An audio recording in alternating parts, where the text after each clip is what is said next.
लगाई थी जो कि पीएफ ऑफिस वालों ने वापस भेज दी कंपनी के पास। क्या करना है, कैसे करना है, अब क्या होगा, सारी चीज़ें मैं आपको बताऊंगा। पहले आप छोटा सा परिचय जान लीजिए। मेरा नाम सागर है, मैं पीएफ कंसल्टेंट हूं।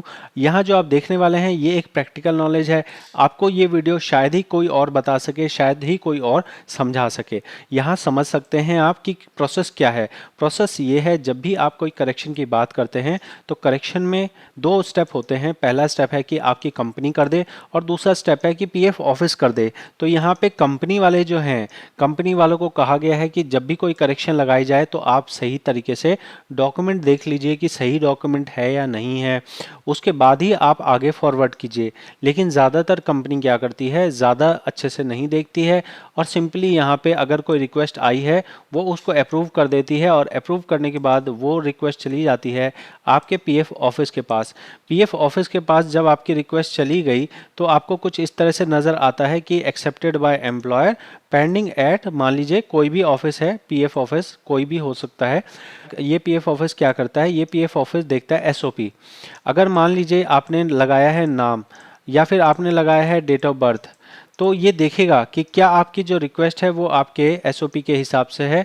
ज़्यादातर जो रिक्वेस्ट होती है वो एसओपी के हिसाब से होती है, आपका वो करेक्शन एक्सेप्ट कर लिया जाता है। लेकिन कुछ केसेस जो मैं बता रहा हूँ वो ऐसे हैं जिसमें आपने जो डॉक्यूमेंट लगाए थे उन डॉक्यूमेंट्स से पीएफ ऑफिस सेटिस्फाइड नहीं है और ऐसे में उनके पास पावर होती है कि वो आपकी इस रिक्वेस्ट को भेज देते हैं वापस कंपनी के पास। और कंपनी के पास भेज देने से ये उनका एक्सपेक्टेड रहता है कि कंपनी वाले उसमें रिप्लाई बनाए कि भाई साहब ये जो करेक्शन की गई है हम इस करेक्शन को क्यों स्वीकार कर लें। कंपनी के पास में क्लियर कट एक मैसेज जाता है जहां पे ऑब्जेक्शन बताया जाता है कि हमें इस करेक्शन को करने में ये ऑब्जेक्शन है। अगर उस करेक्शन को एक्सेप्ट करवाना है तो आपको हमें एडिशनल सफाई देनी पड़ेगी। मान लिया कि आपने कहा कि भाई आपकी डेट ऑफ बर्थ को बदल के मान लेते हैं 1990 से बदल के मान लेते हैं कि 1996 कर दिया जाए, तो अभी यहाँ 6 साल का अंतर है। अभी 6 साल के अंतर में अगर मान लीजिए आपने दो डॉक्यूमेंट लगाए होंगे या फिर जो आपके डॉक्यूमेंट लगाए हैं उसमें आपने कुछ कमी कर रखी है, तो आपको कंपनी वाले को भेज दिया गया वापस। और कंपनी वाला क्या करेगा, कंपनी वाले को अगर लगता है कि भाई कमी है और कमी को पूरा किया जा सकता है तो उनके पास ऑप्शन रहता है कि वो और डॉक्यूमेंट अटैच कर सकते हैं। तो वो अपने जवाब के तौर पे, जब आपके पास ऐसी रिक्वेस्ट आ गई कंपनी के पास तो उसे जवाब के तौर पे एडिशनल डॉक्यूमेंट लगा के उसके बाद फिर वो उस रिक्वेस्ट को आगे पीएफ ऑफिस में भेज देंगे।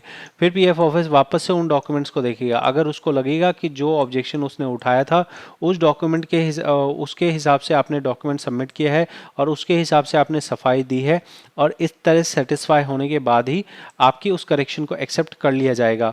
यहाँ पे कंपनी की तरफ से आमतौर पे जवाब देने का टाइम 3 दिन का कहा गया है। लेकिन मान लीजिए कि कंपनी उसे 3 दिन से ज़्यादा लगाती है तो पीएफ ऑफिस के पास पावर है कि वो आपकी पेंडिंग रिक्वेस्ट को रिजेक्ट भी कर सकते हैं। जब रिजेक्ट कर देंगे तब आपके सिस्टम पे नज़र आएगा कि आपकी रिक्वेस्ट रिजेक्ट हो गई है। जब तक ऐसा रिजेक्ट नहीं किया गया है तब तक आपके सिस्टम पे ऐसे ही नज़र आता रहेगा कि आपकी रिक्वेस्ट जो है फील्ड ऑफिस वालों ने भेज दी है बैक टू एम्प्लॉयर। अभी एम्प्लॉयर को आपको बोलना है कि भाई मेरी रिक्वेस्ट आपके पास वापस आई है, आप देखिए कि क्या ऑब्जेक्शन है। ये ऑब्जेक्शन क्या है ये आपको नज़र नहीं आएगा, ये ऑब्जेक्शन सिर्फ कंपनी के पोर्टल में नज़र आएगा। आप एडिशनल डॉक्यूमेंट भी कंपनी के पोर्टल से ही अपलोड कर सकते हैं। मैंने ये चीज़ आपको कंप्लीट क्लियर कट समझा दी है। तो अगर आपको ऐसा लगता हो कि इसमें मैंने आपकी मदद की है तब मैं आपसे रिक्वेस्ट करूंगा कि आप भी मेरी मदद करें। इस चैनल पर मैं आपको प्योर ज्ञान देता हूं, किसी भी फर्जी एप्लीकेशन या फर्जी वेबसाइट का प्रमोशन नहीं करता हूं। आपसे मैं रिक्वेस्ट करूंगा अगर इस वीडियो से फ़ायदा हो तभी, सिर्फ और तभी आपको यहाँ पे आर्थिक मदद करनी है। एक आदमी के देखने से सिर्फ 3 पैसे मिलते हैं। तो अगर आपका काम हो जाए, आप जो भी सपोर्ट करना चाहें आप सपोर्ट कर सकते हैं ताकि ये वीडियो, ताकि ये इस तरह का अच्छे कंटेंट आपको मैं लगातार बना के दे सकूं। अगर इसमें आर्थिक मेरे को कमी हो जाएगी तो मैं आपके लिए ये अच्छी वीडियोस नहीं बना के दे पाऊंगा भविष्य में। मुझे यकीन है कि इस वीडियो से आपको ज़रूर फ़ायदा होगा।